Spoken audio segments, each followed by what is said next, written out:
This probably should have been added to the previous message of the dream that the Lord had given me about the gentleman that was arrested in the dream and it doesn't, in the dream I wasn't sure what he was being arrested for, but after I was finished with the last broadcast and sharing the dream that God gave me, I was brought back to my memory, indefinite detention without trial. And for you that don't know about it, which you probably should, but if you don't, indefinite detention is the incarceration of an arrested person by national government or law enforcement agency without a trial.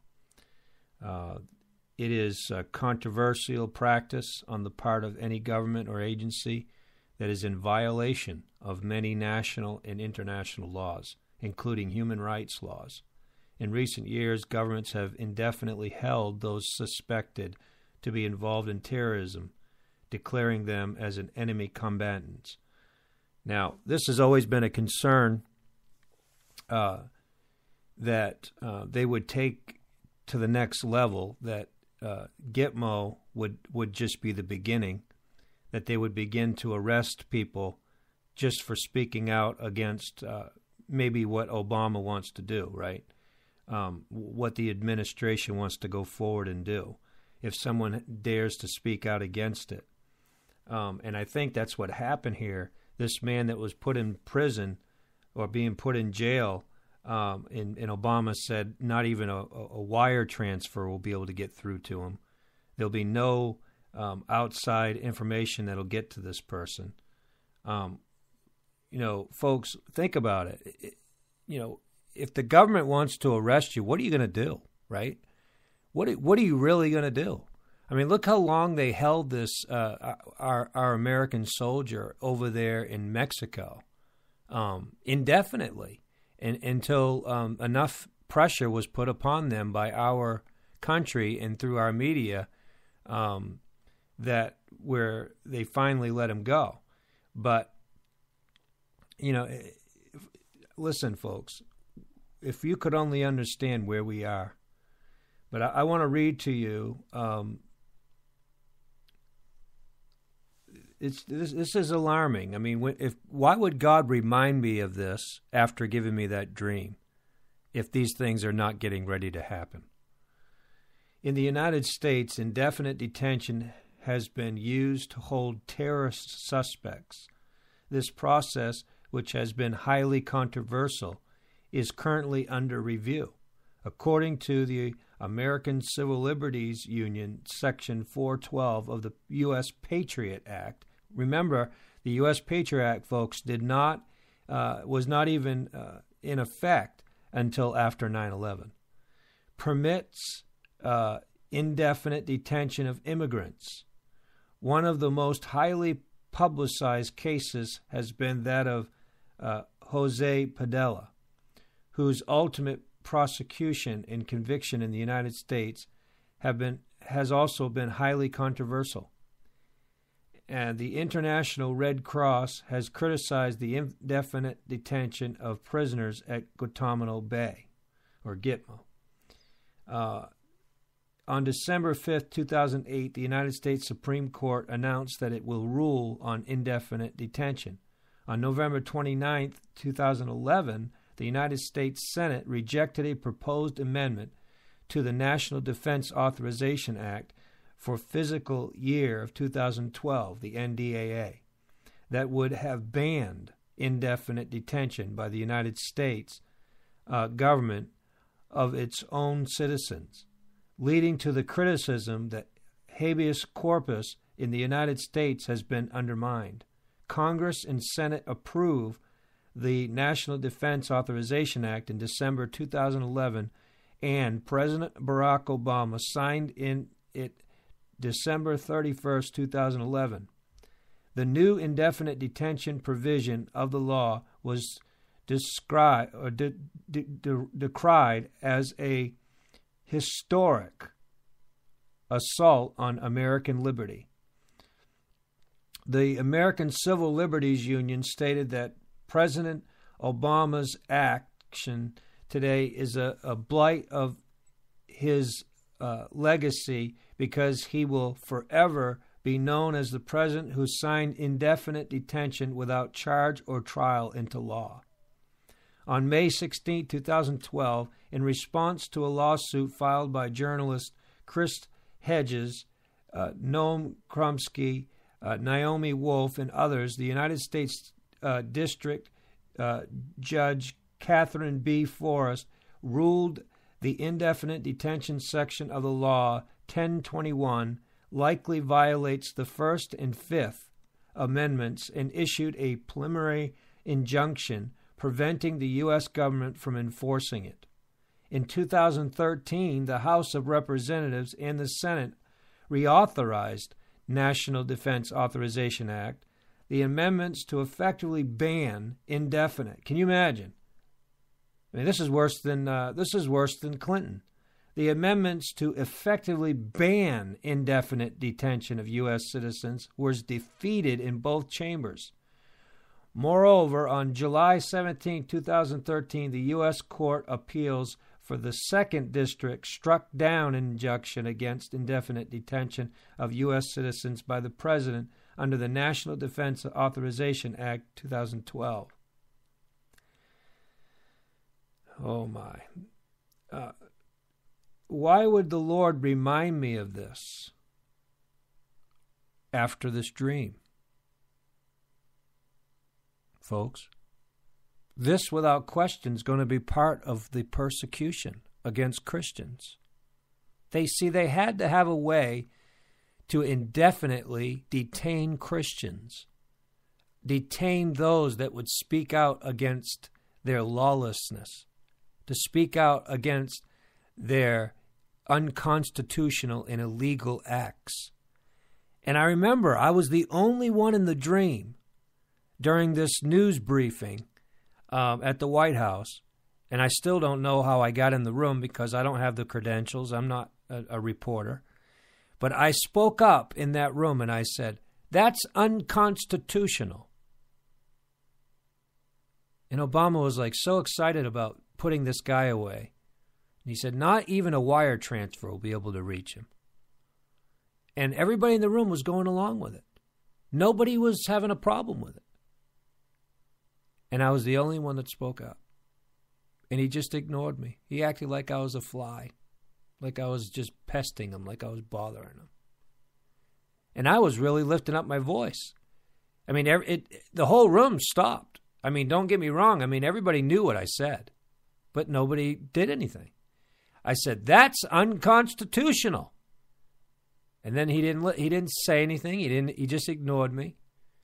Acted like, I was interrupting him, which I was to some degree, but I had a right to interrupt him. He was being unconstitutional, what he was saying. Somebody for the record, needed to say, we don't agree with this.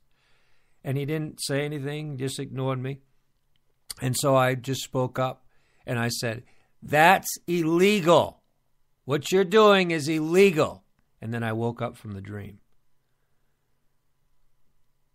I'm nobody, people. Really. I know that Obama's not going to listen to me. But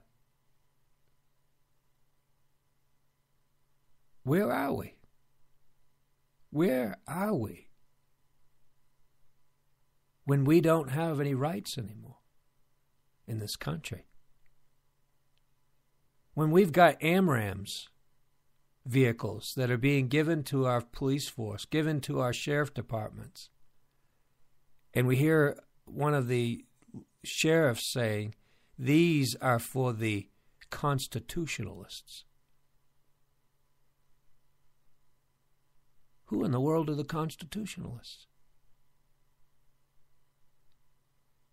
There's something going on in this country where there are people that are going along with this plan to remove the Constitution. They've got to change the laws. They've got to destroy the fabric of this country. And that's what they're doing. Literally, people are saying the Constitution was never a godly document. It was never given by God. It was never given for real, true liberty. It was an illusion. It was never, the founding fathers, they weren't godly-fearing men.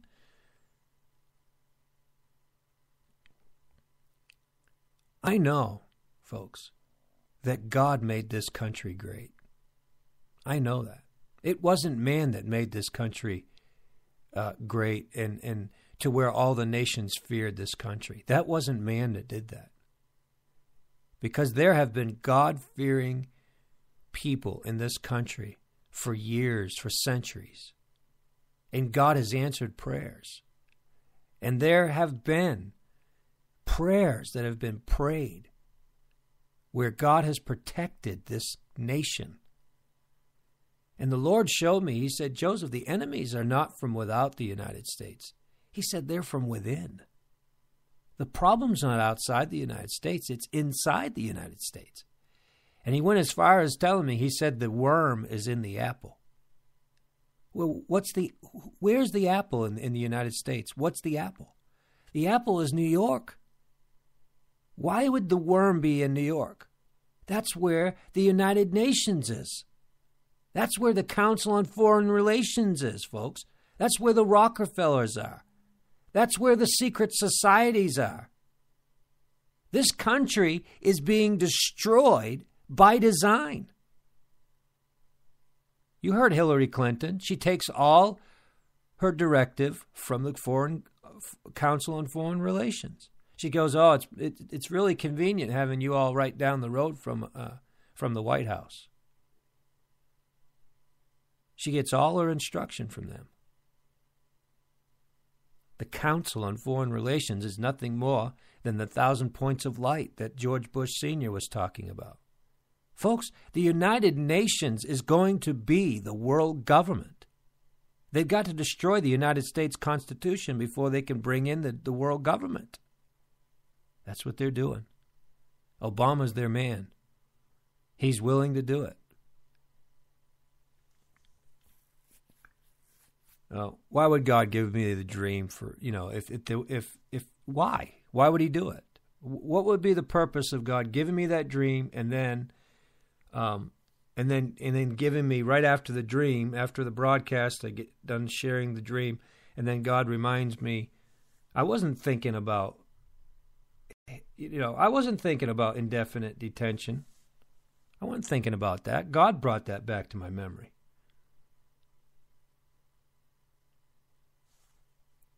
I know. Just going to sleep. Even God's people are just going to sleep. Remember the Bible says, while men slept, the evil one sowed seeds. Yeah, that's what's happening. He's sowing his seeds while we're asleep. But I can hear the Lord Jesus saying, going to sleep now? Is this any time to be sleeping? Arise and pray. Watch and pray. That's what Jesus is saying, folks. Saying the same thing he said to his disciples back there in the garden. Watch and pray that you not enter into temptation. The flesh is weak, but the spirit is willing. He came to them the third time, and they found them sleeping. They were sleeping for sorrow. Are we sleeping? Are we asleep?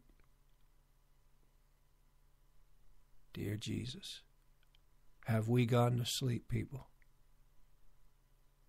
Is there anything that can awaken us?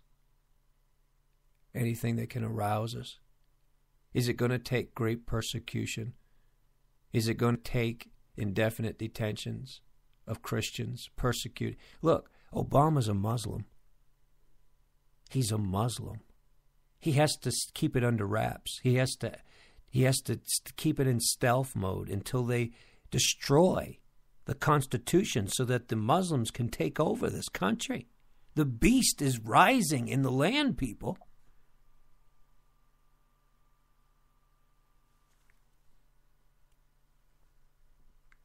I told you, and I've been telling you, The word curse that goes out over all the earth. Nobody's listening to me. The word curse that goes out over all the earth that we read in the book of Zechariah is the word Allah. What more do we need? What more evidence do we need to know that this is the ideology that is going to cut heads off, which is already cutting heads off? It can't reach the United States. They already have. There's already been a woman that was beheaded in the United States under the Islamic State. Already happened once.